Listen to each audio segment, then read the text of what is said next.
भक्तों का स्वागत है हमारे आज के गीतामृत कार्यक्रम में।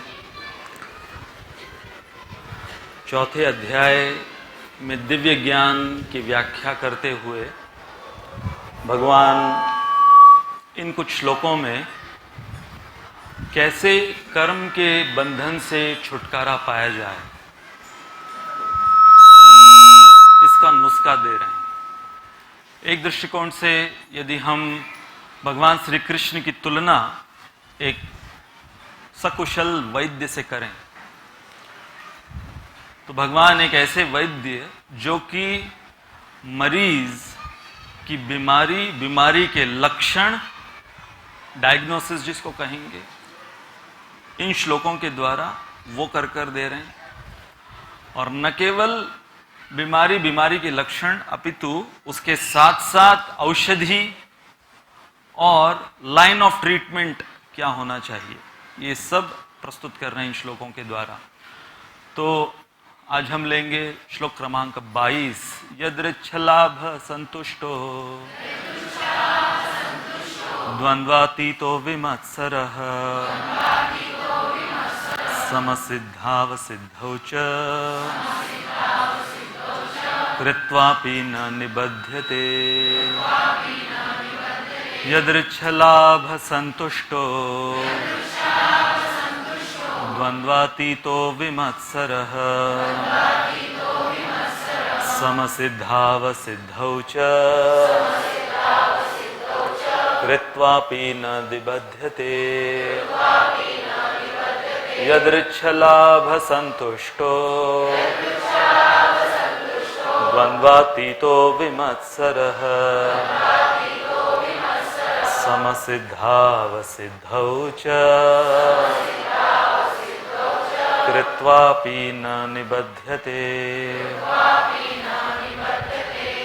अनुवाद श्रील प्रभुपाद के द्वारा, जो स्वतः होने वाले लाभ से संतुष्ट रहता है, जो द्वंद्व से मुक्त है और ईर्ष्या नहीं करता, जो सफलता तथा असफलता दोनों में स्थिर रहता है, वह कर्म करता हुआ भी कभी बंधता नहीं।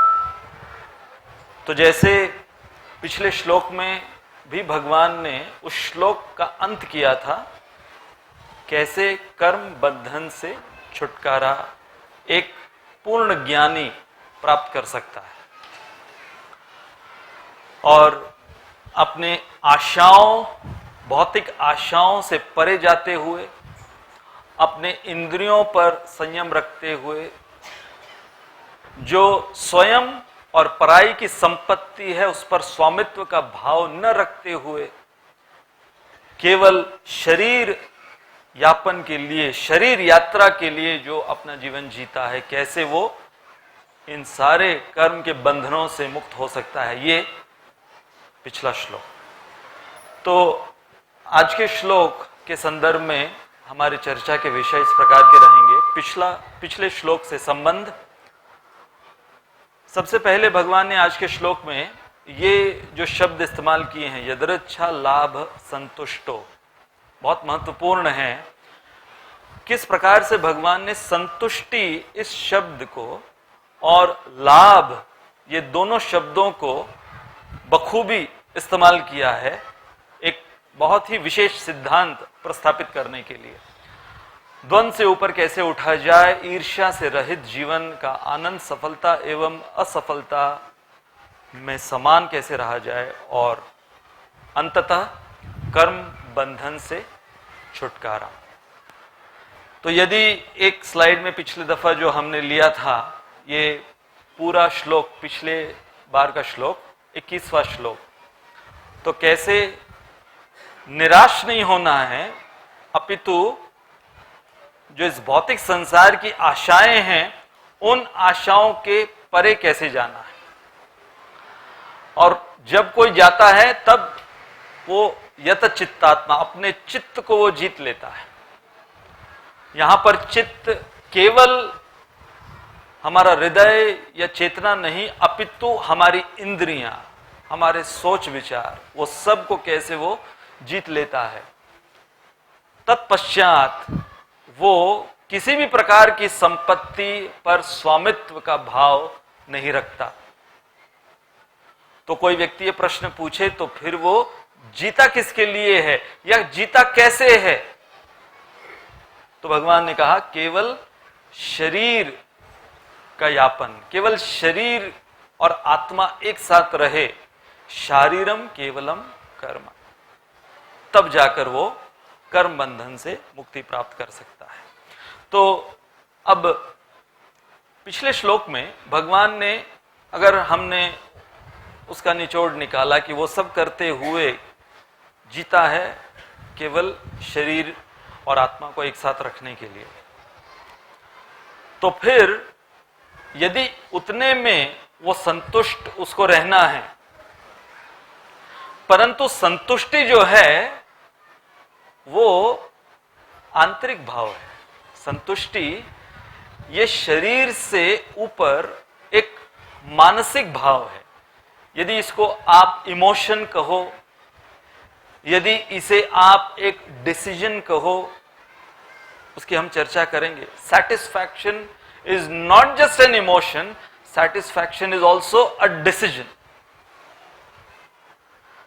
तो शरीर और मन, तो मानो यदि पिछला श्लोक सुनने के पश्चात अर्जुन ने यह प्रश्न भगवान से पूछा कि भगवान आपने केवल शरीर आत्मा को एक साथ रहते हुए कैसे जीवन जीना है ये बता दिया,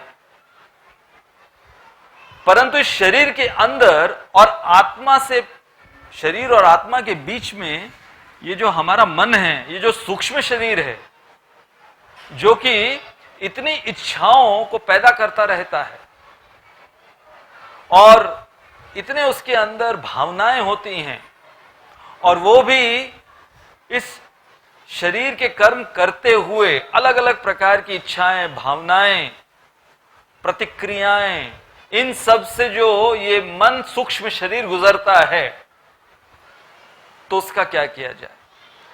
इसलिए ये आज के श्लोक में भगवान ने शारीरिक एवं मानसिक संतुष्टि के लाभ, पिछले श्लोक में शारीरिक संतुष्टि के लाभ, यहां पर शारीरिक एवं मानसिक संतुष्टि के लाभ। तो आइए शुरू करते हैं। आज के श्लोक का जो पहला शब्द है यदृच्छा, ऐसी वस्तु जो बिना किसी प्रयास के प्राप्त हो जाए, ये इसका लिटरल ट्रांसलेशन है। तो अब कोई प्रश्न पूछ सकता है कि भगवद गीता में ही ये बात कही गई है, नहीं कश्चित क्षणमपि जातु तिष्ठत्य कर्मकृत, कि एक कर्म एक क्षण भी नहीं जाता जब हम बिना कर्म किए रह सकते हैं, और बिना कर्म किए कुछ हासिल भी नहीं कर सकते।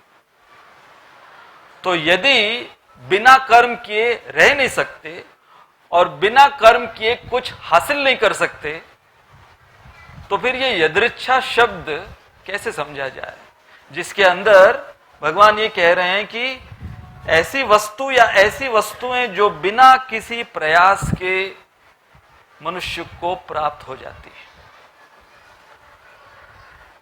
तो इसके लिए हम कुछ उदाहरण लेंगे कि कौन सी ऐसी वस्तुएं हैं हमने कोई उसके लिए अथक प्रयास या साधारण सा भी प्रयास उसके लिए कभी नहीं किया, और हमारे पास वो मौजूद है, या हम यही कहें कि हम उसके ओनर हैं। सबसे पहले तो ये श्वास लेने की प्रक्रिया। आपको याद है हमारे एक सिटिंग में हमने ये प्रश्न पूछा था, ये श्वास क्या मेरी है या मेरे लिए है।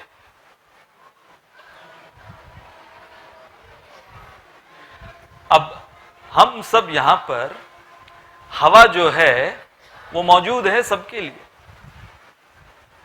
हवा सबके लिए मौजूद है, परंतु हम व्यक्तिगत रूप से श्वास ले रहे हैं कि नहीं। अब पैदा होते ही ये श्वास की प्रक्रिया ये प्रारंभ हो जाती। जब गर्भ में भी शिशु होता है वहां पर भी उसकी श्वास की प्रक्रिया चालू हो जाती। अब ईमानदारी से बताइए कि कितनी बार हम ये श्वास जो लेते रहते हैं श्वास लेते हुए हमको बहुत कुछ अथक प्रयास करना पड़ता है। जब कोई बीमार होता है और उसे ब्रेथलेसनेस होता है या फिर दमे की बीमारी, जो कुछ आप कहो, तब उसे पता चलता है कि ये श्वास लेने में कितनी तकलीफ हो रही है। परंतु जब हम इस अवस्था में यहां पर अभी बैठे हुए हैं, पिछले 1 घंटे से आप लोग बैठे हुए होंगे, कई आधे घंटे से बैठे हुए होंगे, आप में से कितनों ने ये सोचा, अरे यार सांस लेनी होगी। हाँ, मैं जस्ट 2-3 दिन पहले मेरा एक रूट कैनाल ट्रीटमेंट कराने गया, तो डॉक्टर वहां पर जो थे उनसे मैं पूछ रहा था कि ये जो हमारे शरीर का ढांचा है और इस ढांचे के अंदर जो जो अलग अलग उपकरण फिट हैं, कंपोनेंट्स फिट हैं, वो अपने आप में एक अजूबा है।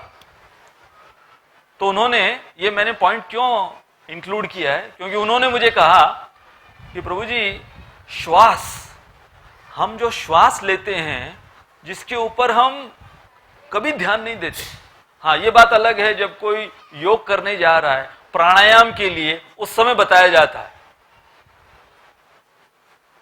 जब किसी योग शिविर में आप जाते हैं, रामदेव बाबा जी जब कहते हैं कि सांस को बाहर छोड़िए, इसका मतलब ये नहीं है कि ससुराल वाली सांस को बाहर छोड़ के आइए। वो याद दिलाना पड़ता है कि ये जो श्वास है, इसको आप दीर्घ श्वास लीजिए, अब हल्के से छोड़िए। तो जब ये डॉक्टर मुझे बता रहे थे, अब मैं आपको यदि कहूं 1 मिनट के लिए आप लोग सब आंख बंद कर दीर्घ श्वास लीजिए, तो आपको पता चलेगा कि जो बिना प्रयास के, यदृच्छा, बिना प्रयास के हम लोगों को दी गई है ये चीज, ये कितनी महत्वपूर्ण है। आंख बंद कीजिए, घबराइए मत, मैं कुछ नहीं करने वाला, ठीक है। आंख खोलते हुए आप लोग दीर्घ श्वास लीजिए। जैसे हम ये दीर्घ श्वास लेते हैं तो कुछ अनुभव हो रहा है, जब कॉन्शियसली आप लेते हैं तब अनुभव होता है कि हाँ, आप कुछ प्रयास कर रहे हैं। तो ये डॉक्टर मुझे बोल रहे थे, वो पूरा क्या उसका सीक्वेंस है, जो कि हमें एक साधारण सी प्रक्रिया लगती है, जिसके विषय में कभी हम सोचते भी नहीं, लेकिन उसके पीछे क्या क्या कॉम्प्लेक्स मैकेनिज्म और सीक्वेंस होता है। तो जो भी मुझे याद है बोलने की कोशिश करूंगा, जो यहां पर डॉक्टर है ठीक कर दें हमें। तो जो डायफ्राम होता है, जब हम ये प्रक्रिया प्रारंभ करते हैं श्वास लेने की हमारे नासिका से, तो जो डायफ्राम होता है वो नीचे जाता है, हमारे चेस्ट कैविटी से वो नीचे जाता है। क्यों नीचे जाता है? उसके अंदर एक कंस्ट्रिक्शन पैदा होता है वो श्वास लेने की वजह से, और वो नीचे जाता है ताकि हमारे चेस्ट कैविटी में जगह पैदा हो लंग्स के लिए, लंग को और फूलने के लिए, लंग्स जिसे फेफड़े हम कहते हैं, उसको और फूलने के लिए जगह पैदा हो, तो वो डायफ्राम नीचे जाता है और हमारे चेस्ट कैविटी वो एक्सपैंड होती है। उसके अंदर लंग्स के अंदर जब हवा जाती है नासिका के द्वारा, और वो भी ब्रोंकाइल ट्यूब से, जो विंड पाइप है वहाँ से धीरे धीरे अब वो हवा अंदर जा रही है, और फिर वो जो उसका एंड है वो है एयर सैक्स, एल्वियोलाई जिसको बोलते हैं मेडिकल टर्म में, वहाँ पर वो जो हवा है वो पहुंची है। अब उस हवा के अंदर जो ऑक्सीजन है वो आपके ब्लड स्ट्रीम में जाना है। तो जो एयर सैक्स है, ये एल्वियोलाई जो है, ये एक जैसे कि आप थैली बोलो, एयर सैक्स मतलब थैली के समान है। तो उस थैली की जो दीवारें हैं बहुत महीन होती, बहुत पतली दीवारें होती, थिन वॉल्स, और वहां से ऑक्सीजन जो है वो ब्लड स्ट्रीम में ट्रांसफर होता है, और फिर जो पल्मोनरी वेन है वो उस ऑक्सीजन युक्त रक्त को हमारे हृदय के लेफ्ट साइड में लेके जाता है, वहां से लेफ्ट साइड से फिर पूरे ब्लड स्ट्रीम में ऑक्सीजन युक्त ब्लड पंप होता है हमारे हार्ट के द्वारा, और ये सब अभी हो रहा है।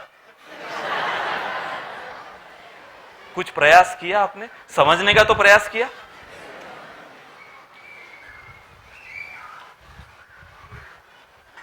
अब देखो, अच्छा, इसके दौरान एक चीज मैं भूल गया, थोड़ा बहुत जो सुना तो याद आया वो बता रहे हैं। तो उसके दौरान जब वो ऑक्सीजन एयर सैक से ब्लड स्ट्रीम में ट्रांसफर होता है, हवा में जो ऑक्सीजन है ब्लड स्ट्रीम में जब ट्रांसफर होता है, तो उसके साथ साथ साइमल्टेनियसली जो कार्बन डाइऑक्साइड है वो फिर से उस एयर सैक में जाता है। मान लो कि ट्रांसफर हो रहा है, क्योंकि अब आप बाहर भी तो निकालेंगे, उस कार्बन डाइऑक्साइड को बाहर निकालना है, तो कार्बन डाइऑक्साइड उसमें ट्रांसफर होता है, और फिर जो आप एक्सेल कर रहे हैं, हवा बाहर निकाल रहे हैं, उसमें से कार्बन डाइऑक्साइड बाहर आ रहा है। और ये प्रक्रिया जब हम सोए हैं, हमें कुछ पता नहीं, पूरा बेहोश हैं, उस समय ये प्रक्रिया चल रही है। तो यदि पूछा जाए कि सोते समय जो हम श्वास अंदर बाहर ले रहे हैं, ये जो पूरा सीक्वेंस मैंने आपको बताया, ये पूरा सीक्वेंस एक श्वास का, और कितने ऐसे श्वास हम अब तक लिए हैं, अभी ले रहे हैं, आगे भी लेंगे। और ये तो एक हमारे शरीर की प्रक्रिया है, जो कि हम जिसको कहते हैं कि कन्वीनियंटली, कंफर्टेबली, एफर्टलेसली करते आ रहे हैं, कर रहे हैं। तो ये एक उदाहरण है यदृच्छा की श्वास लेने की प्रक्रिया। फिर हमारी जो ज्ञानेंद्रियां हैं, जो नॉलेज एक्वायरिंग सेंसेस, ये 5 ज्ञानेंद्रियां हैं, ये आंख, ये जिह्वा, ये त्वचा, ये कान, ये नाक, ये जो 5 ज्ञानेंद्रिय, ये 5 ज्ञानेंद्रिय अब हम कोई डिजाइन कर कर तो पैदा नहीं होते कि हाँ मेरी आंखें यहां पर होनी चाहिए, ऐसे होनी चाहिए, इसका विजन इतना होना चाहिए, ये कान ऐसे होने चाहिए, इसका साइज इतना होना चाहिए, जब ध्वनि जाए तो कैसे। अब वो अगर उसका मैकेनिज्म बताना शुरू करें कि जब ध्वनि कान के अंदर जाती है तो वो ईयर ड्रम्स पे कैसे पड़ती है, और वहां से फिर आपके नर्वस सिस्टम में आपको समझ में कैसे आता है कि मैं जो बोल रहा हूं, ये जो शब्द आपके ईयर ड्रम्स में कान के पर्दे के ऊपर गिरे, वो आपने ब्रेन से कैसे समझा, और समझने के बाद आपकी प्रक्रिया क्या हुई। आप कई बार कुछ शब्द सुनते हैं, आंखें बड़ी होती, कम होती है, आप मुस्कुराते हैं, आप कभी गुस्सा हो जाते हैं, कभी आप कुछ नहीं होते क्योंकि कुछ समझ में नहीं आया। तो ये सारी प्रक्रिया, तो ये हमारी जो 5 ज्ञानेंद्रिय है, ये 5 ज्ञानेंद्रिय ये किस प्रकार से ज्ञान हर समय अर्जित कर रही हैं। इस समय आपकी आंखें वो कुछ ज्ञान अर्जित कर रही हैं, आपके कान कुछ ज्ञान अर्जित कर रहे हैं, आपकी त्वचा, वो ये जो पंखे की हवा आपकी त्वचा के ऊपर लग रही है, कोई मच्छर आके बैठा, तुरंत आपको बिल्कुल कोई प्रयास करने की जरूरत नहीं, अपने आप आपका दूसरा हाथ जाएगा खुजलाने के लिए। कहीं ट्रेनिंग ली, कहीं ये सब की। तो देखिए, ये 5 ज्ञानेंद्रियों के साथ हम जो पैदा हुए हैं, ये हमें क्या क्या अलग अलग कार्य कराकर हमें लाभान्वित करती हैं ये ज्ञानेंद्रियां। मैं एक बार फ्लाइट में एक डॉक्यूमेंट्री देख रहा था, और इस डॉक्यूमेंट्री में बताया था कि एक बहुत ही विचित्र प्रकार की बीमारी कई लोगों को हो जाती है, बहुत ही विचित्र है, इसलिए बहुत कम लोगों में इस प्रकार की बीमारी देखी जाती है। उसका नाम है सिनेस्थेसिया। और ये बीमारी ऐसी है कि जो हमारी ये 5 इंद्रियां हैं और इनके जो फंक्शंस हैं, ये मिक्सअप हो जाते हैं। इमेजिन करो कि इसके फंक्शंस मिक्सअप हो गए। तो कैसे?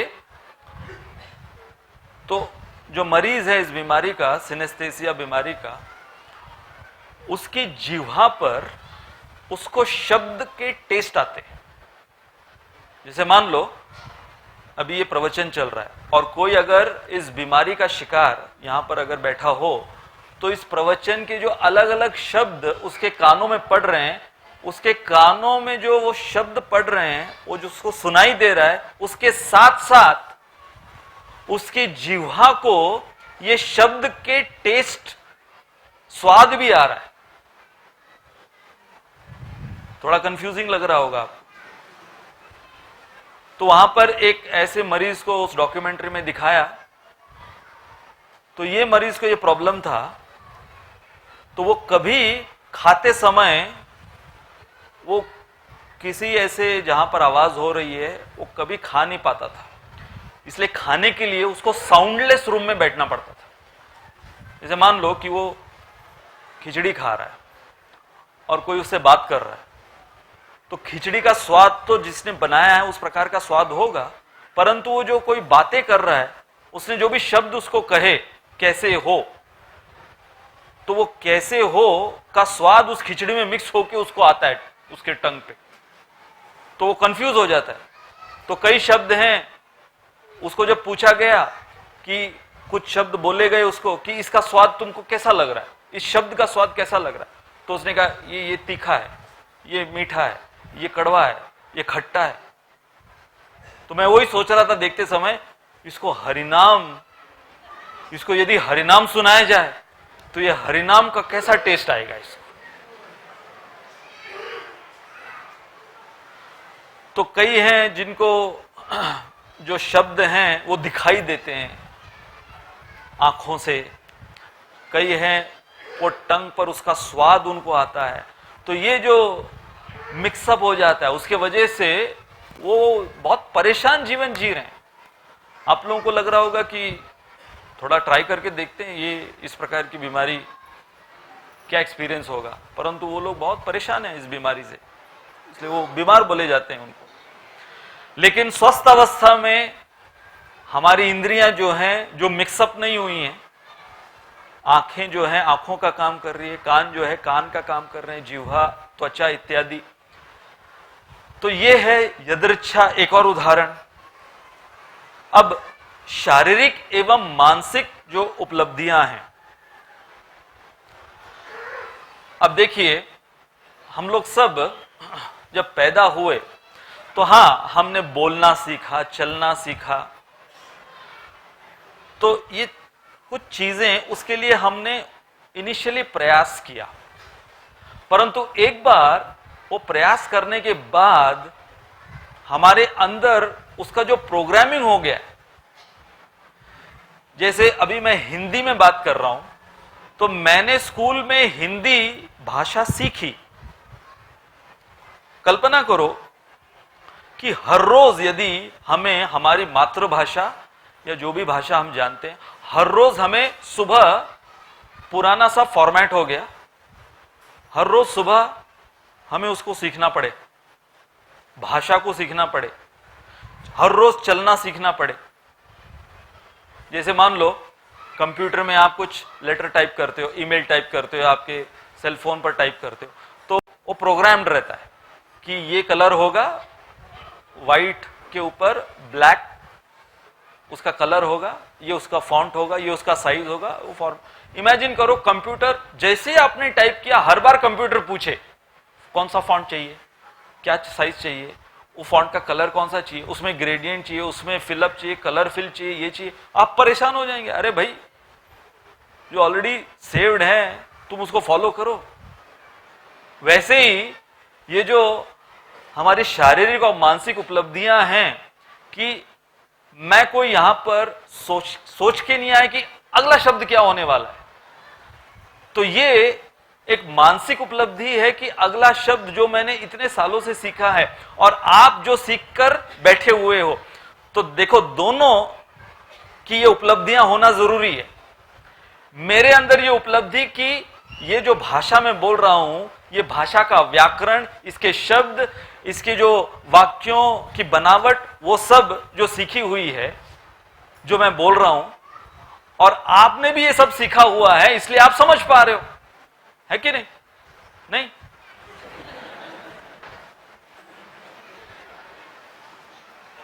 तो यदि मैंने कहा शारीरिक एवं मानसिक, तो आप जानते हो कि शारीरिक और मानसिक का अर्थ क्या है। अब मुझे उसमें जाके डिटेल में बताना नहीं। शरीर मतलब ये जिसके 2 हाथ होते हैं, 2 पैर होते हैं, आंखें होती नहीं, वो सब आप समझ गए। तो ये उपलब्धि है, इसको भी क्या कहेंगे? यदृच्छा। अब ये पूरी प्रकृति जिसके अंदर हम जी रहे हैं, तो यहां पर भगवान की प्रकृति द्वारा जो सुरक्षा हमें प्राप्त है, जब हमें ये शरीर श्वास लेने के लिए, हमने उस श्वास का उदाहरण लिया, श्वास लेने के लिए प्रेरित करता है, तो प्रकृति हवा उसके लिए तैयार कर कर दी है। जब हमें प्यास लगती है तो उसके लिए जल है, भूख लगी है तो उसके लिए अन्न है, फल है, तरकारी है, इत्यादि इत्यादि। जैसे एक जापान में एक घटना हुई बहुत साल पहले एक घर में। तो जापान के जो घर होते हैं वो, क्योंकि वहां पर भूकंप बहुत आते हैं, तो जापान के घर ज्यादातर वो कार्डबोर्ड के और लकड़ी के होते हैं। तो एक घर में वो किसी को बेचा गया, तो जो नया ग्राहक उस घर में आया तो उसने देखा कि एक पेंटिंग टंगी हुई थी जो पिछले मालिक थे उनकी। तो उन्होंने वो पेंटिंग निकाली, जो पेंटिंग निकाली तो देखा कि जो कील ठोकी गई थी, वो कील में एक छिपकली अटकी हुई थी, एक छिपकली अटकी हुई थी। तो जब वो कील ठोकी गई थी उस समय फिर पता लगाया गया कि वो छिपकली कितने कुछ 5-6 वर्षों से वो कील के वजह से ठुकी हुई, अटकी हुई उस तस्वीर के पीछे थी। तो फिर इन्होंने पता लगाया कि इसे खाना कौन खिला रहा था। अरे अगर कोई कील से अटकी हुई वो छिपकली, वो चिल्ला के बोल तो नहीं सकती थी कि मैं यहां पे अटकी हुई, तो उसको खाना कौन खिला रहा था, वो जी कैसे रही थी इतने सालों से।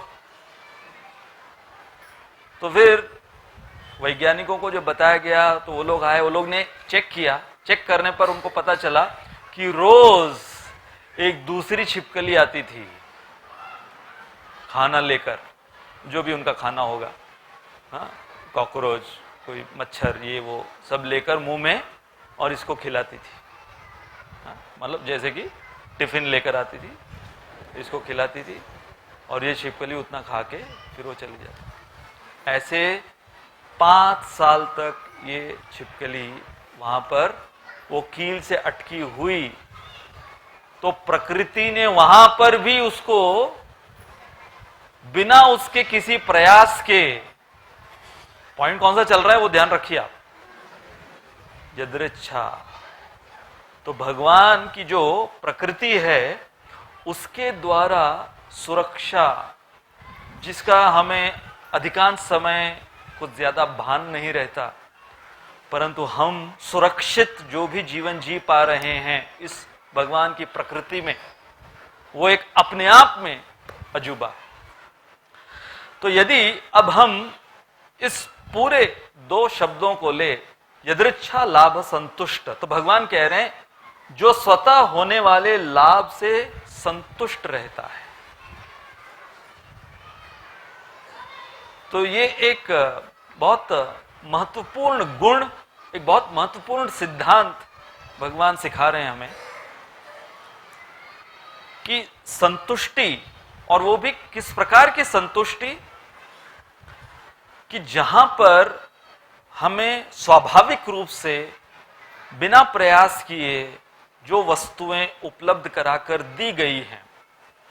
अब इसमें आज हम एक बहुत महत्वपूर्ण प्रश्न लेंगे कि जब भगवान ये कह रहे हैं कि जो स्वतः होने वाले लाभ से संतुष्ट रहता है, तो फिर ये प्रश्न अधिकांश पूछा जाता है, क्या हमारे सुख दुख फिर पूर्व निर्धारित हैं? यदि भगवान की प्रकृति और ये जो हमें शरीर इस प्रकृति के अंदर दिया गया है, जो प्रकृति के गुणों के द्वारा बना हुआ है, तत्वों के द्वारा बना हुआ है, तो क्या हमारे सुख दुख भी फिक्स्ड हैं? तो हमें कोई प्रयास करने की जरूरत नहीं। आज के श्लोक के अनुसार सारा प्रयास बंद कर दीजिए और फिर निष्क्रिय हो जाओ। ये इंपॉर्टेंट डिस्कशन होगा।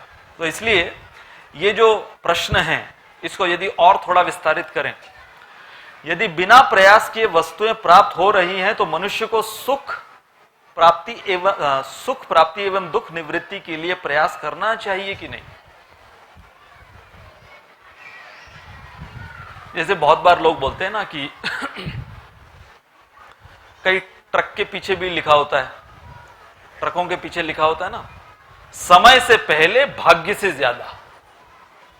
न किसको मिला है न कभी मिलेगा। तो बहुत बार लोग इस सिद्धांत को कहते हैं कि यदि तुम्हारे भाग्य में सुख लिखा है तो वो तुम्हें मिलना ही है, और यदि नहीं लिखा तो तुम कुछ भी कर लो, वो तुम्हें नहीं मिलने वाला है। तो फिर कोई कहे तो फिर प्रयास ही क्यों करें सुख प्राप्ति का?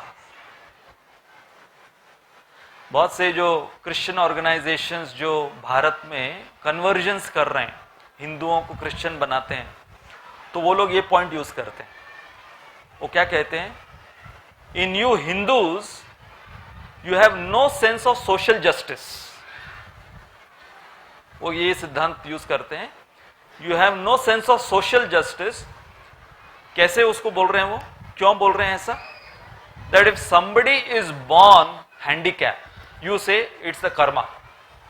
Somebody is born with some disease, या किसी नीची जाति में पैदा हुआ, यदि गरीब पैदा हुआ है, कोई अमीर पैदा हुआ है, तो वो कहते हैं कि आप लोग ये बोल देते हो कि उसके कर्म है जिसकी वजह से वो पैदा हुआ है और भुगतो। तो ऐसे बोलकर फिर वो उसको, मुझे एक ने ये क्वेश्चन पूछा था, तो सबसे पहले मैंने उसको ये क्वेश्चन पूछा कि आपके क्रिश्चियन फिलॉसफी के अनुसार या क्रिश्चियन थियोलॉजी के अनुसार जो एडम और ईव, आदम जिसने वो सेब खाया था, फॉरबिडन एप्पल खाया था, तो आप लोगों का उनके अनुसार ये है कि उसने जब वो फॉरबिडन एप्पल खाया, वो सेब खाया जो उसको नहीं खाना चाहिए था, शैतान ने वो प्रस्तुत किया था। शैतान अर्थात माया देवी ने प्रस्तुत किया था, और वहां से वो जो पाप है वो जेनेटिकली ट्रांसफर हो रहा है। तो मैंने कहा तुम भी तो वही बोल रहे हो कि वो वहां से किसी ने वो सेब खाया, उसकी वजह से हम पापी पैदा हो रहे हैं। कोई बात नहीं, आपको नहीं समझ में आ रहा है तो अब प्रश्न ये है, हम श्वास की बात कर रहे थे, प्रश्न ये है क्या हमारे श्वास फिक्स्ड हैं? लोग बोलते ना सांसें गिनी हुई है, सबकी गिनी हुई सांसें, हमें नहीं पता कितनी हैं, लेकिन your breaths are counted and given to you. Are breaths fixed?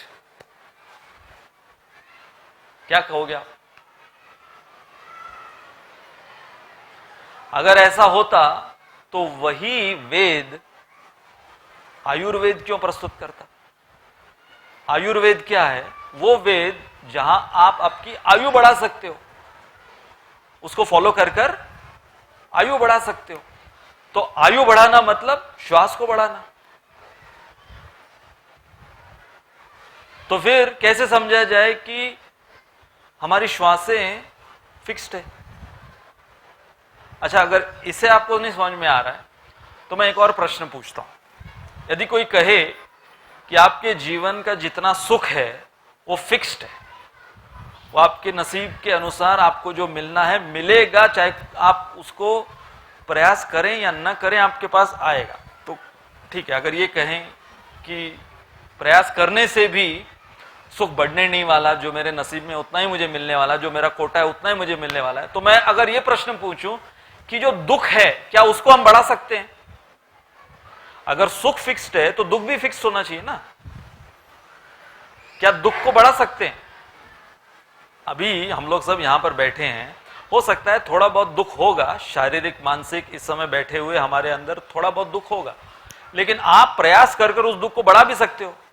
अच्छे भले आप कुर्सी पे बैठे हो, थोड़ा सा दुख होगा, हो सकता है कि कुर्सी थोड़ी छोटी होगी, कंफर्टेबल नहीं होगी। अचानक आप कुर्सी से कूद के नीचे, कुर्सी से ऊपर उछल नीचे कूद जाओ, तो कोई कहे नहीं नहीं वो फिक्स्ड मेरा दुख था, लेकिन मैंने बढ़ाया अभी उस दुख को, है ना। किसी को डायबिटीज है और वो मिठाई पे मिठाई खाए जा रहा है, तो जो ऑलरेडी उसके पास दुख है उसको बढ़ा रहा है कि नहीं बढ़ा रहा है? So we can increase our distress, we can increase our दुख। जैसे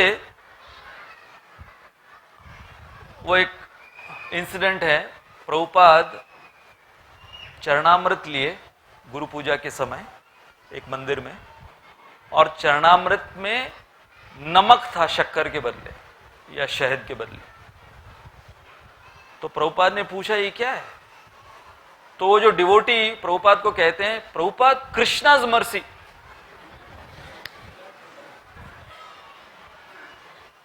प्रभुपाद ने कहा that is not Krishna's mercy, that is your stupidity,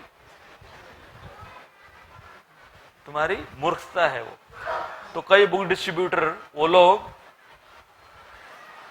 America में उस समय बुक डिस्ट्रीब्यूशन के समय अपनी गाड़ी वैन निकालते थे तो स्पीड लिमिट ब्रेक करते हुए जाते थे। क्यों? क्योंकि भगवान की सेवा में हम जा रहे हैं, ट्रांसेंडेंटल है, कुछ नहीं होने। तो एक ऐसे वैन का एक्सीडेंट हुआ, उसमें से बुक डिस्ट्रीब्यूटर उस एक्सीडेंट में खत्म हो गए। प्रभुपाद के पास जब ये रिपोर्ट गई तो प्रभुपाद को जब पूछा गया कि Prabhupada what is the reason of their death, they were going to serve in the mission of Chaitanya Mahaprabhu, did it happen because और under the supervision and sanction of the Lord? Prabhupada बोले no, it was because of their irresponsibility. एक प्रभुपाद के disciple हैं America में, वो driving school चलाते हैं, driving कैसे करना है वो सिखाते हैं। तो उनका एक रूल है, वो लिखते हैं, डिवोटीज जब उनसे सीखने आते हैं उनको बोलते हैं वो, whenever you break the speed limits, Krishna leaves your car. Whenever you break the speed limits, Krishna leaves your car. मतलब then you are responsible for whatever is going to happen. तो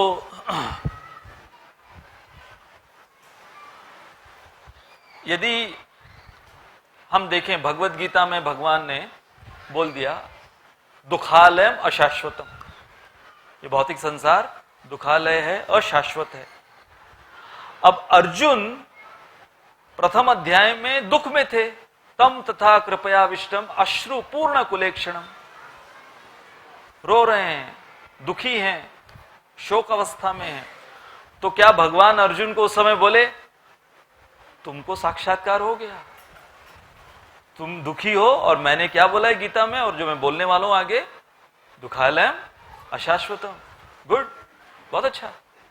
नहीं, भगवान ने, अर्जुन दुखी थे, भगवान बोले हैं इस भौतिक संसार का स्वरूप है, ये दुखालय है, परंतु पूरी भगवत गीता भगवान ने सुनाई ताकि अर्जुन उस दुख से ऊपर उठे, प्रयास किया। तो यदृच्छा लाभ संतुष्ट का अर्थ ये नहीं कि आप प्रयास छोड़ दो, इसको बहुत बारीकी से समझना होगा।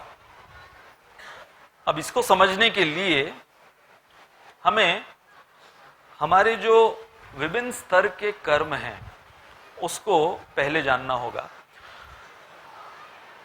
तो सबसे पहले स्तर है जिसको कहते हैं संचित कर्म। तो एक उदाहरण से अगर आपको मैं समझाने की कोशिश करूं तो मान लो एक पानी की टंकी है, बड़ी पानी की टंकी है, और उस पानी की टंकी में ऑलरेडी पानी है। तो जो ऑलरेडी पानी है वो क्या है? हमारा संचित कर्म। इतने जन्मों से जो जो हमने इस टंकी में कर्म रूपी पानी भरा है वो इस टंकी में है। इसके पश्चात जो दूसरे स्तर का कर्म होता है हमारे द्वारा किया जाता है उसको कहते हैं आगमी कर्म या क्रियमाण कर्म। आगमी और क्रियमाण क्या है? अभी आप जो पानी डाल रहे हो इस टंकी में, एक तो पहले से टंकी में पानी था, अभी आप जो पानी डाल, अभी जो आप कर्म कर रहे हो उसको कहेंगे आगमी या क्रियमाण कर्म। फिर प्रारब्ध कर्म। प्रारब्ध कर्म होता है कि जो सिचुएशन क्रिएट हुई है आपके लिए, आपके संचित कर्म के वजह से जो सिचुएशन क्रिएट हुई है उसको बोलेंगे प्रारब्ध कर्म। और अप्रारब्ध कर्म अर्थात कि अब आगे जो कर्म के वजह से सिचुएशंस आएगी आपके जीवन में। जैसे मान लो कि आपको यहां से बंबई जाना है तो बंबई के लिए आपने कार ली, तो कार जो है वो आपका प्रारब्ध कर्म हो गया। तो कौन जो भी कार होगी, चाहे मारुति होगी या किसी की स्कोडा होगी, किसी की BMW होगी, जो भी कार होगी, तो वो आपका प्रारब्ध कर्म हो गया। अब रास्ते में आपको ट्रैफिक मिले, बारिश हो जाए या जो भी तकलीफें अगर हो उसको कहेंगे अप्रारब्ध कर्म। तो यहां पर ये सब हम क्यों आपके सामने रख रहे हैं कि ये सब का जो कॉम्बिनेशन है इसके द्वारा हमारा अभी का वर्तमान जीवन जो हमें दिख रहा है वो है संचित कर्म, आगामी, प्रारब्ध और अप्रारब्ध। तो अब कोई पूछे कि भाई इसके अंदर फिर संचित और प्रारब्ध अप्रारब्ध ये सब फिक्स्ड लग रहे हैं, केवल आगामी कर्म जो है, तो आगामी कर्म क्या है? अगर उस टंकी में पानी पहले से था तो कहां से आया पानी? कभी तो हमने आगामी कर्म किया होगा ना पानी डालने के लिए। किसी ने तो बिना कारण तो पानी आया नहीं कहीं से। तो इसलिए ये सब का जो इंटरकनेक्शन है, इन चार स्तर के कर्मों का जो इंटरकनेक्शन है वो समझना जरूरी है। इसलिए ये सब का निचोड़ यदि हम इन दो में लें, सुख और दुख, तो एक है हमारे कर्म और एक है अब हमारा धर्म। तो हमारे कर्मों के वजह से जो हमें स्थिति अभी प्राप्त हुई है उसके पश्चात क्या धर्म हमें करना है। जैसे कि जब माता सीता का अपहरण हुआ तो रामचंद्र जी ये नहीं बोले वो तो कर्म होगा सीता का, अब क्या कर सकते हैं, उसने कुछ पिछले जन्म में ऐसा कर्म किया होगा, किसी को अगवा कर कर ले गई होगी, उसका परिणाम मिल रहा है, भुगत नहीं दो, चलो लक्ष्मण हम चलते हैं वापस। नहीं, उन्होंने अपना धर्म निभाया, पति का धर्म निभाया। हाल ही में बहुत ही विचित्र प्रकार का इंटरप्रिटेशन मैंने सुना 18.66 श्लोक के ऊपर। 18.66 जो कि हम बहुत कोट करते हैं, सर्वधर्मान परित्यज्य मामेकम शरणम व्रज अहम त्वाम सर्व पापेभ्यो मोक्षयिष्यामि मा शुचः। तो किसी ने इसको इस प्रकार से इंटरप्रेट किया है, भगवान श्लोक का ट्रांसलेशन क्या है, भगवान कह रहे हैं कि तुम सब धर्मों को त्याग दो, मेरी शरण लो, मैं तुम्हें सभी पापों से मुक्त कर दूंगा, घबराओ मत। ये ट्रांसलेशन है श्लोक का। किसी बंदे ने इसका इंटरप्रिटेशन क्या किया है, भगवान बोल रहे हैं गीता में कि पाप करते रहो, धर्म छोड़ो। देखो किसी की बुद्धि कहां तक जा सकती है, कुबुद्धि। भगवान बोल रहे हैं धर्म छोड़ो, धर्म का पालन करना छोड़ो, पाप करते रहो, वो संभाल लेंगे।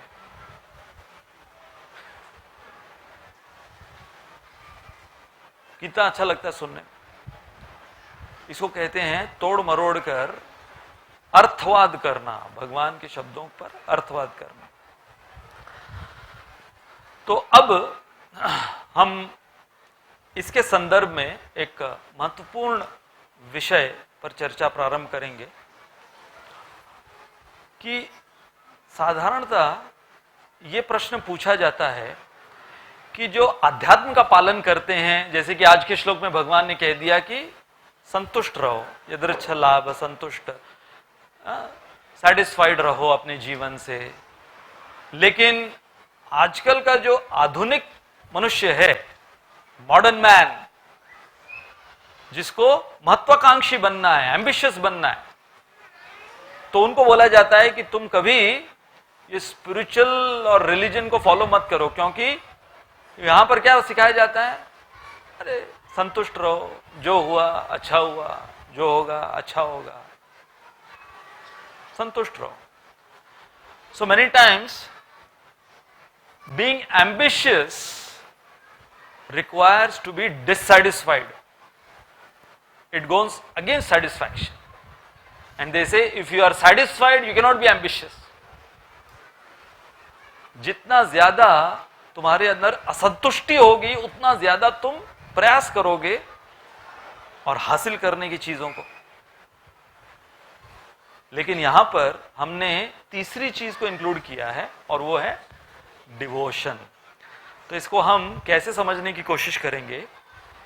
If you have devotion, then that devotion will include ambition and will include satisfaction both. कैसे? डिवोशन के अंदर इन दोनों का समन्वय है, इन दोनों को रिजॉल्व किया हुआ है डिवोशन के अंदर। तो सबसे पहले हम लेंगे एम्बिशन वर्सेस सेटिस्फैक्शन। तो एक रिसर्च के अनुसार वेस्टर्न एक फिलोसोफर, उन्होंने कई वर्षों का ह्यूमन साइकी को रिसर्च करते हुए, स्पेशली 21st सेंचुरी के मनुष्य को रिसर्च करते हुए, वो इस कंक्लूजन पर आए हैं कि दो प्रकार के कंज्यूमर्स होते हैं। अब हम लोग सब बोलेंगे ना कि क्या है, उपभोक्ता। अलग अलग प्रकार का भोग हम ग्रहण करते हैं, अलग अलग हमारे शरीर को चलाने के लिए, तो उपभोक्ता कहेंगे, तो कंज्यूमर नाम यूज कर रहे हैं। तो एक कहते हैं उनको मैक्सिमाइजर्स और दूसरों को कहते हैं ऑप्टिमाइजर्स। तो मैक्सिमाइजर्स कौन से लोग होते हैं? Wanting nothing but the best. जैसे कि यदि किसी को कुछ प्रोडक्ट खरीदना है, मान लो कि उसको कोई कंप्यूटर खरीदना है या फोन खरीदना है, तो जो सबसे बेस्ट है उसके नीचे मैक्सिमाइजर्स जो हैं कभी कोई चीज को कंसिडर ही नहीं करते। हर समय एवरीथिंग शुड बी बेस्ट।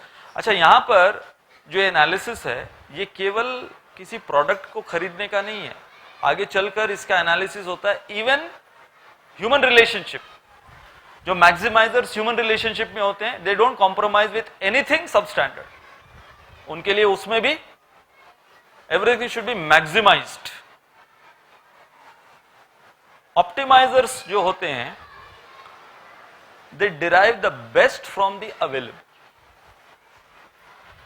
वो उसमें ज्यादा समय बर्बाद नहीं करते कि तुम अगर कोई प्रोडक्ट लेना है तो उस प्रोडक्ट में घंटों घंटों तक की कौन सा कॉम्बिनेशन परम्यूटेशन में बेस्ट मार्केट में है, the best value for money. वो उनका प्रयास क्या होता है कि जो प्रोडक्ट है, चाहे वो बेस्ट वैल्यू फॉर मनी भी क्यों ना हो, उसके अंदर ना मिले उनको, उसका पूरा वर्थ ना मिले, परंतु उसके अंदर जो बेस्ट फीचर है वो उसमें से निकालकर उसमें सैटिस्फाइड रहते। तो अब ये दोनों जो श्रेणी के लोग हैं, मैक्सिमाइजर्स और ऑप्टिमाइजर्स, तो इसके अंदर हम इस पर चर्चा कर रहे हैं एम्बिशियस एंड बी सैटिस्फाइड। तो जो मैक्सिमाइजर्स की प्रॉब्लम क्या होती है कि जब वो प्रोडक्ट ले लेते हैं और उनको लगता है कि हां अब मैंने पूरा रिसर्च कर मेरे अनुसार जो बेस्ट अवेलेबल है वो मैंने लिया, बट होता क्या है कि कुछ समय बाद वो प्रोडक्ट जो है, जो कि इतना दावा दिया था कि ये दे देगा वो दे देगा, जब वो यूज करना प्रारंभ करता है तब उसके पता चलता है अरे यार, जैसे कि मान लो कि कोई शादी में गया है और उसे गुलाब जामुन बहुत पसंद है और अफवाह फैला दी किसी ने कि गुलाब जामुन अवेलेबल है और वो भी बड़े वाले। तो जो मैक्सिमाइजर्स होते हैं ना, वो पहले तो डेस्परेट हो जाएंगे अभी उसको हासिल करने के लिए, और फिर सेकंड लेवल है कि जब वो गुलाब जामुन उनको मिल जाता है, पूरे प्रयास से ढूंढ के यहां वहां से उनको मिल गया वो गुलाब जामुन, मिलने के बाद जब उनको समझ में आता है अरे ये तो कच्चा है, मेरे स्टैंडर्ड का नहीं है गुलाब जामुन। और फिर तीसरा लेवल क्या होता है कि उनको गुलाब जामुन मिला और अच्छा मिला, उनके टेस्ट के अनुसार मिला, लेकिन तीसरी प्रॉब्लम क्या होती है कि उनकी कैपेसिटी नहीं है। एक खाया, दो खाया, तीन खाया, 10 खाया, 20 खाया, उसके बाद में फिर और खाएंगे और खाएंगे, नहीं नहीं अभी आप खाइए। तो प्रकृति ने किस प्रकार से डिजाइन किया है, या तो प्रोडक्ट डिफेक्टिव होगा, लेकिन अगर प्रोडक्ट डिफेक्टिव नहीं हुआ, तुम्हारे अनुसार हुआ, तुम डिफेक्टिव बन जाओ। तो सेकंड प्रॉब्लम मैक्सिमाइजर्स की श्रेणी वाले लोग जो होते हैं उनके अंदर क्या होता है, इन pursuing the best they neglect their loved ones, कि जो बेस्ट लेना है मेरे जीवन में वो अनकॉम्प्रोमाइजिंग होना चाहिए, लेकिन उस जद्दोजहद में जो उसकी वर्तमान स्थिति है, वर्तमान जहां पर उसको जो प्राप्त हो सकता है उसको निग्लेक्ट करता है। और तीसरा प्रॉब्लम क्या है कि स्पेशली जो कंज्यूमर होता है किसी प्रोडक्ट का, वो मैक्सिमाइज कर एक प्रोडक्ट उसने खरीद लिया और मार्केट में 6 महीने बाद मार्केट का स्वरूप क्या है कि वो लोग नया प्रोडक्ट लाकर प्रस्तुत करने वाले हैं। तो जैसे ही अब नया प्रोडक्ट लाकर प्रस्तुत किया तो इसके अंदर इनसिक्योरिटी और फियर। तो एक बंदा गया भगवान के पास कि ऐसी बीवी जो सुंदर हो, घरेलू हो, खाना बनाना जानती हो, पढ़ी लिखी हो, सुशील हो, ससुराल में सबके साथ बनाकर रखे, ऐसी पत्नी को क्या कहते? भगवान ने बोला तेरे मन का वहम।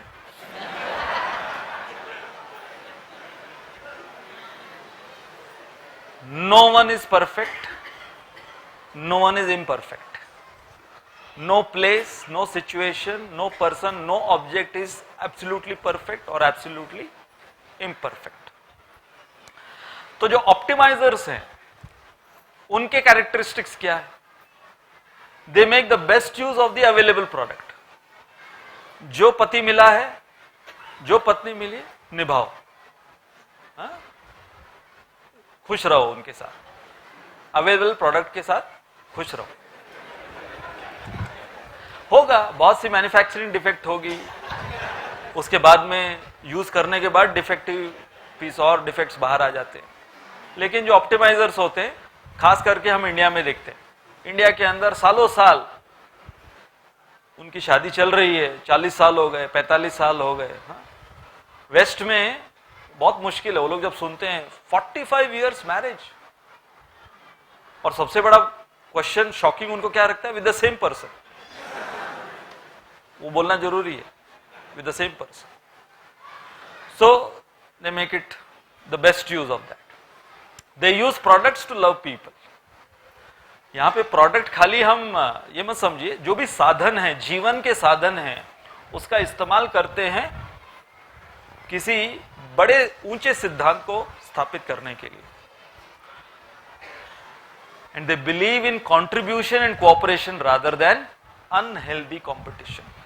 सो सबसे बड़ा डिफरेंस मैक्सिमाइजर्स और ऑप्टिमाइजर्स का क्या है? Maximisers are into competition and optimisers are into cooperation and contribution. तो आपको एक वीडियो दिखाना चाहेंगे इसके संदर्भ में आज।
कहते हैं सवाल जहर का नहीं था, वो तो मैं पी गया।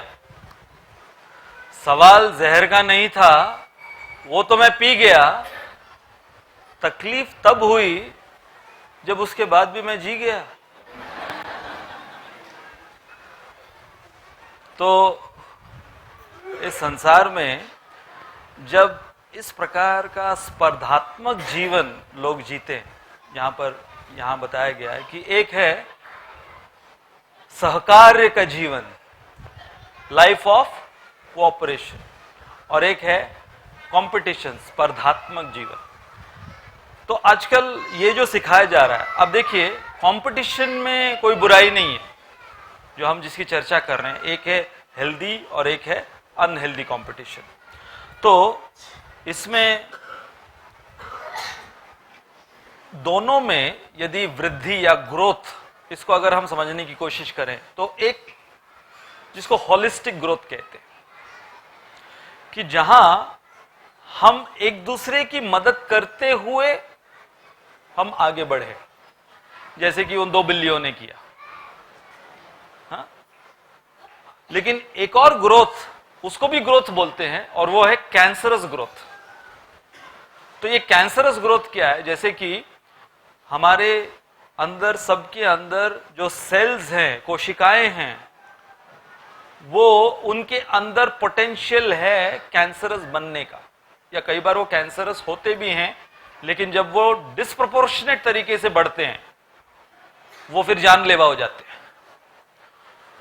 तो जो होलिस्टिक ग्रोथ है वो कंस्ट्रक्टिव है और प्रोपोर्शनेट है, और इसका ऑपोजिट जो कैंसरस ग्रोथ है, जब वो कैंसर के कोशिकाएं बढ़ने लगती हैं तो क्या होता है, डिस्ट्रक्टिव एंड डिस्प्रोपोर्शनेट। एक यूएस में एक टीनेजर 15-16 साल का लड़का, उसको अचानक एक ऐसी विरासत प्राप्त हुई, उसकी दादी ने उसको ये विरासत, जब दादी गुजरी तो उसकी दादी जो उसकी माँ थी, मतलब दादी की जो बेटी और इस लड़के की माँ उसके साथ जमते नहीं थे उनका, लेकिन अपने पोते के साथ दादी का बहुत जमता था, नानी का। तो नानी गुजरने के बाद उसने वसीयत में अपने पोते को $1 मिलियन ये विरासत में दे दिया। $1 मिलियन तकरीबन 6 करोड़ रुपए। और ये सच्ची घटना है, ये लड़के ने 1 साल में 6 करोड़ उड़ा दिए ड्रग्स में उड़ा दिए। 6 करोड़ 1 साल में ड्रग्स में उड़ा दिए इसने। और जो ये 6 करोड़ मिलने से पहले उसके पास जो उसकी खुद की सेविंग्स थी, जो भी उसने थोड़ी बहुत सेविंग्स करके रखी थी, वो सेविंग्स कुल मिलाकर $200 था। तो वो $200 उसने निकाला। अब इतना वो ड्रग एडिक्ट बन गया था, तो वो $200 निकाला और जो ड्रग डी एडिक्शन सेंटर है वहां गया, वो $200 दिया, और फिर अपने वो लत जो उसको ड्रग्स की थी, उस लत से बाहर निकला वो और डिवोटी बना। आज वो एक इस्कॉन का इनिशिएटेड डिवोटी है। तो फाइनली उसको काम क्या है, वो $200 जो उसने बचा कर रखा था, यदि कहें तो उसके नसीब में वो $200 थे उसके जीवन को सुखी बनाने के लिए। उसको 6 करोड़ मिले और उस 6 करोड़ 1 साल में उसका जीवन बद से बदतर कर दिया। अब साधारणतः कोई आपको कहे कि आपको अगले साल 6 करोड़ मिलने वाले हैं और उसके बदले में आपके पास $200 आपके गुल्लक में, आप क्या किसके ऊपर ध्यान दोगे? है ना, ऑब्वियसली आप उधर कोई क्वेश्चन नहीं पूछना, 6 करोड़ पर। लेकिन इस बंदे के जीवन में वो जो $200 वो उसको सही मार्ग पर ला पाए। तो फाइनली यहां पर ये पॉइंट हम क्या बोल रहे हैं, पॉइंट यहां पर ये है कि जो ग्रोथ है वो हमें हमारे प्रयास से करना है, होलिस्टिक ग्रोथ होना चाहिए। लेकिन वही जब डिस्प्रोपोर्शनेट तरीके से किया जाएगा, हम हमारे अगले सिटिंग में इसको और इलैबोरेटली डिस्कस करने वाले हैं कि जो डिस्प्रोपोर्शनेट ग्रोथ होता है और जो कंपटीशन इन 3 मोड्स होता है, और ये जो मैक्सिमाइजर्स है, ऑप्टिमाइजर्स है, ये दोनों इस संसार में समाज के अंदर अपना अपना कैसा योगदान दे रहे हैं, पॉजिटिव और नेगेटिव कैसा योगदान दे रहे हैं, इसकी हम आगे चर्चा करेंगे। परंतु आज का जो संक्षिप्त रूप में टेक होम मैसेज ये है कि ग्रोथ जो है वो हमारे प्रयास से होगी।